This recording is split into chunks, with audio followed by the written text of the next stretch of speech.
Badri versus నంద, Pawan Kalyan versus Prakash Raj. Hindi భాష issue గురించి మనతో పాటు మాట్లాడడానికి ప్రొడ్యూసర్ నటికుమార్ గారు మనతో పాటు ఉన్నారు. సార్ నమస్తే సార్. సార్, పవన్ కళ్యాణ్ గారు నిన్న జనసేన పార్టీ 50వ దినోత్సవం రోజు హిందీ భాష గురించి మాట్లాడాడు.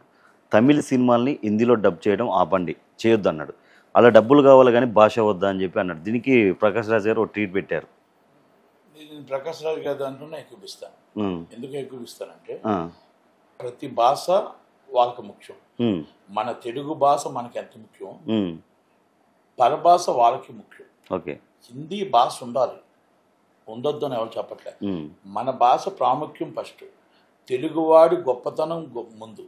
తెలుగువాడు గొప్పతనంతో తెలుగువాడు ఫస్ట్ ఎక్కడైనా తెలుగు భాష ఏందంట తెలుగులోనే మాట్లాడాలి, తెలుగులోనే రాయాలి, తెలుగు భాషను గౌరవించాలని మనం ఎలాగనుకుంటామో, తమిళవాడు తమిళ తమిళ్లోనే మాట్లాడాలి, తమిళ భాషను గౌరవించాలి, తమిళ తర్వాతనే వేరే లాంగ్వేజ్ ఉండాలి తప్ప మనకు ఆ లాంగ్వేజ్ రొద్దొద్దు అనేది వాళ్ళ వాదన. బోర్డులు కూడా తమిళ్లోనే ఉండాలంట, చూసుకోండి మీరు బాగా. ఇంకా మనమైనా ఎక్కువగా కొంచెం తెలుగులో లేకుండా మనం అన్ని ఇంగ్లీష్లో పెట్టేటట్టు మనం మొత్తం భావస్వేచ్ఛ ఎక్కువ ఇచ్చాం. కానీ కర్ణాటకలో మీరు చూడండి, కర్ణాటకలోనే కన్నడ భాషలోనే మాట్లాడాలా, కన్నడలోనే రాయాలి బోర్డులు, కన్నడలోనే బోర్డులు ఉండాలి తప్ప ఎక్కడ ఇంగ్లీష్లో కూడా ఉండకూడదు. అంటే కొంతమంది డెవలపింగ్ కంట్రీ, డెవలపింగ్ మొత్తం టోటల్ ఇండియా డెవలప్ అవ్వాలంటే English is must and should. English మనకు ఉంటేనే కదా మన ఇంగ్లీష్ ఉండాలి, హిందీ ఉండాలి, భాష ఉండాలి. కానీ మన తెలుగు భాష మన తెలుగు వాడి అన్నట్టు ప్రతి లాంగ్వేజ్ వాడికి చాలా important. It's very very important and ప్రతి లాంగ్వేజ్. అంటే మనకు 30 దేశాలు ఉంటే 30 రాష్ట్రాలు కూడా లాంగ్వేజ్ ఇస్ ఇంపార్టెంట్. తెలంగాణ భాష, తెలంగాణ వ్యాస, తెలంగాణ భాషకి ముందు వాళ్ళకి చాలా ఇంపార్టెంట్. వాళ్ళ వంటకాలు ఇంపార్టెంట్, వాళ్ళ భాష ఇంపార్టెంట్, వాళ్ళ లాంగ్వేజ్ ఇంపార్టెంట్. అలాగే తమిళనాడులో తమిళ భాష ఇంపార్టెంట్. వాళ్ళు తమిళ్ మీకు హిందీ వద్దని చెప్పట్లే.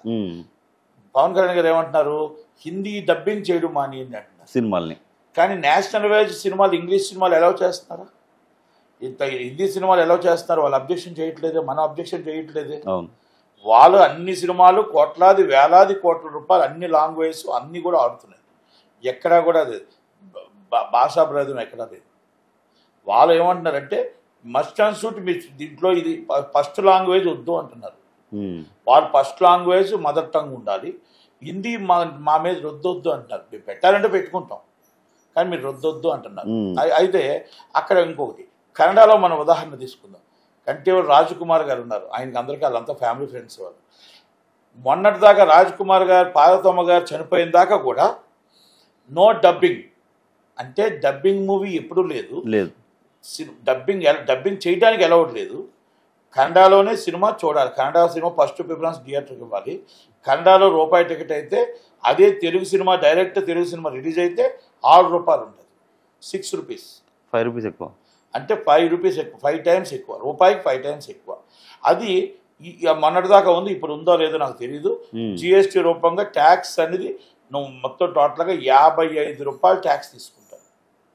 53 నుంచి 55 రూపాయలు ట్యాక్స్ ఉండే. ఆ దాంట్లో థియేటర్ వాళ్ళు మేము పంచుకోవాలి.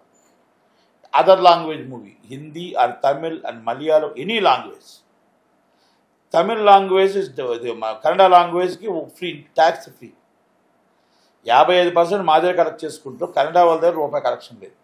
మస్ట్ అండ్ షుడ్ మళ్ళీ ఆ కన్నడలో ఏ సినిమా అయినా వాళ్ళే మనం ఇవ్వాల్సిందే. ఇది కన్నడ రాజ్ కుమార్ గారు, కన్నడ మన కంటేవ రాజ్ కుమార్ గారు తీసుకొచ్చిన ఫార్ములా. వాళ్ళ మాటే వేదం. గవర్నమెంట్ కూడా వాళ్ళ మాటని జవదాటే పరిస్థితి ఈ రోజుకి కూడా లేదు నాకు తెలిసి. ఎందుకు సార్ ఈ రోజుకి కూడా ఉందో లేదో నాకు తెలియదు, ఈ రోజుకి కూడా లేదు. అంటే అక్కడ ఆయన ఏంటి, ఆయన ఇంటి కోసం చూసుకోలే, ఆయన ఫ్యామిలీ కోసం పెట్టుకోలే ఇవన్నీ.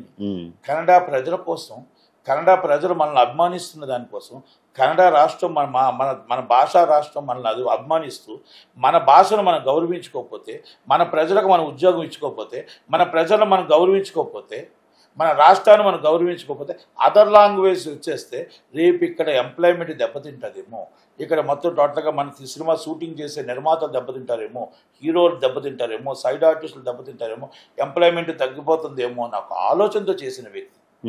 సరే, చాలా పవన్ కళ్యాణ్ గారు కూడా ఒక్కసారి అర్థం చేసుకోవాలి. నేనేమంటానంటే ఇది రాజకీయంగా బీజేపీకి కాంగ్రెస్కి స్టాలిన్ గారికి ఉండొచ్చు. మేబీ నేను అది చెప్పట్లేదు, రాజకీయంకి వెళ్ళట్లేదు.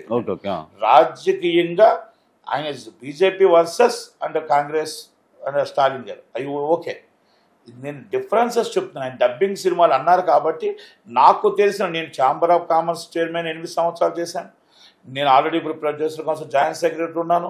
కీలకంగా నేను ప్రతి దాంట్లో ప్రతి రాష్ట్రంలో కూడా నేను కూడా కీలకంగా ఈ తెలుగు ఇండస్ట్రీలో 2 రాష్ట్రాల్లో నేను కూడా కీలకంగా ఉన్నాను. ఆయనకి తెలుసా విషయం.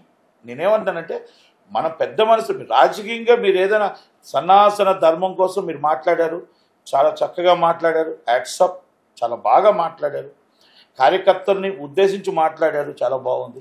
కానీ ఇది ఉద్దేశించి మాట్లాడేటప్పుడు సపోర్ట్ బీజేపీ ఏదైతే సపోర్ట్ ఉందో బీజేపీకి మీరు సపోర్ట్గా మాట్లాడినట్టు అర్థమైంది తప్ప దక్షిణాది భాషా రాష్ట్రంలో అక్కడ మొత్తం టోటల్గా సీట్స్ తగ్గిపోతున్నాయి అని అన్న మాట ఆలోచన మీకు రావట్లేదేమో అనిపించింది. ఎందుకు అనిపించిందంటే మీరు డీలిమిటేషన్లో మనం ఆ రోజుల్లో చిన్న మళ్ళీ మళ్ళీ రిపీట్ చేస్తున్నాం, అందరికీ తెలిసిన విషయం. పిల్లల్ని మనం 1971లో పిల్లల్ని కనొద్దు, పిల్లలు కుటుంబ నియంత్రణ ఆపరేషన్ చేసుకోవాలి. దక్షిణాది రాష్ట్రాల్లో కీలకంగా వ్యవహరించి వాళ్ళు మనం చెప్పింది పాటించాం. ఓకే, ఉత్తరాది రాష్ట్రాలు పాటించారా లేదా అని నేను జోలికి వెళ్ళట్లేదు. కానీ అక్కడ జనాభా పెరిగారు. ఇప్పుడు డీలిమిటేషన్ చేస్తే అక్కడ ఎంపీ సీట్లు పెరుగుతాయి, మన ఎంపీ సీట్లు తగ్గుతాయి. తగ్గొచ్చు, తగ్గకపోవచ్చు. కనుక ఏదైనా సరే మన అందరూ కలిసికట్టుగా ప్రయత్నం చేసి మన రాష్ట్రాలను మనం కాపాడుకోవడానికి, మన హక్కును మనం కాపాడుకోవడానికి మనం చేసుకోవడంలో తప్పు లేదు. ఇప్పటికే 42 సీట్లు ఉన్న తెలుగు రాష్ట్రాలు ఈరోజు 2 రాష్ట్రాలు ముక్కలైపోయి మన మాట వినే పరిస్థితి ఈరోజు ఆంధ్రప్రదేశ్ ఢిల్లీలో లేదు. మన మాట వినే పరిస్థితి లేదు. 39 సీట్లు ఉన్న తమిళనాడు కూడా డీలిమిటేషన్లో తగ్గిందనుకోండి, వాళ్ళ మాట కూడా పడిపోద్ది. అక్కడ కూడా మన కర్ణాటక కూడా డీలిమిటేషన్లో సీట్లు తగ్గాయి అనుకోండి, కేరళలో సీట్లు తగ్గాయి అనుకోండి, ఇవన్నీ కొన్ని ఇబ్బందులు వస్తాయి. కనుక నేనేమంటే పూర్తిగా నాకు అంతగా నేను చాలా చక్కగా చెప్పగలను, దాని మీద పూర్తిగా నేను అవగాహనగా మాట్లాడగలను నేను చెప్పట్లేదు. కానీ నాకున్న మిడిమిడి జ్ఞానంతో నేను చెప్తున్నా, పెద్దలు పవన్ కళ్యాణ్ గారు, ఒక్కసారి చంద్రబాబు నాయుడు గారు, లోకేష్ గారు సపోర్టెడ్ అండ్ బీజేపీ మీరు చేసుకోండి. కానీ మన రాష్ట్రాలు మనం కాపాడుకుందాం, మన హక్కులు మనం కాపాడుకుందాం, మన హక్కులు నిలబెట్టుకుందాం. ఆ హక్కును నిలబెట్టడానికి ఇది న్యాయమా అన్యాయమా, మన రాష్ట్రం అన్యాయకరంతం అవుతుందా లేదా, స్టీల్ ప్లాంట్ వెళ్ళిపోతుందా, అలాంటివి మాట్లాడుకునేటప్పుడు అందరం ఒకటవ్వాలి. పార్టీలకు వేరుగా, పార్టీలకు అతీతంగా అందరూ ఒకటవ్వాలి. మన తమిళనాడు రాష్ట్రం ఎలాగైంది, మనందరూ ఒకటవ్వాలి. ఈరోజు అన్నామలయ్య గారు ఎందుకు చెప్పలేకపోతున్నారు? అన్నామలయ్య గారు దీనికి మద్దతు ఇస్తున్నాడా చెప్పమనండి. తమిళనాడులో తమిళ భాష కంటే నాకు హిందీ భాష ముఖ్యం అని చెప్పమనండి. అక్కడ ఒక్క ఓటు కూడా అన్నామలయ్యకి పడదు. వాళ్ళకి చాలా సెంటిమెంట్ ఏంటంటే వాళ్ళ language very very important and sentiment. వాళ్ళ రాష్ట్రం కోసం వాళ్ళు ఇక్కడ ఎన్ని కొట్టుకున్నా వాళ్ళ రాష్ట్రం కోసం ఢిల్లీలో కూర్చొని ఢిల్లీలో పార్లమెంట్లో పోరాడి వాళ్ళందరూ ఒకటయ్యి వాళ్ళకి ఏమి కావాలంటే తెచ్చుకుంటారు, వాళ్ళ రాష్ట్రాన్ని కాపాడుకుంటారు. పార్టీలు ఆ రోజు పక్కన పెట్టేస్తారు, అక్కడ ఢిల్లీలో పార్టీలు పక్కన పెట్టేస్తారు. అది కాంగ్రెసా, బీజేపీయా, డిఎంకేనా, అన్నా డిఎంకేనా ఉండదు. వాళ్ళు సాధించుకోవాలి, వాళ్ళ గవర్నమెంట్ వాళ్ళ రాష్ట్రానికి అనుకుంటే అన్నీ చేసుకుంటారు.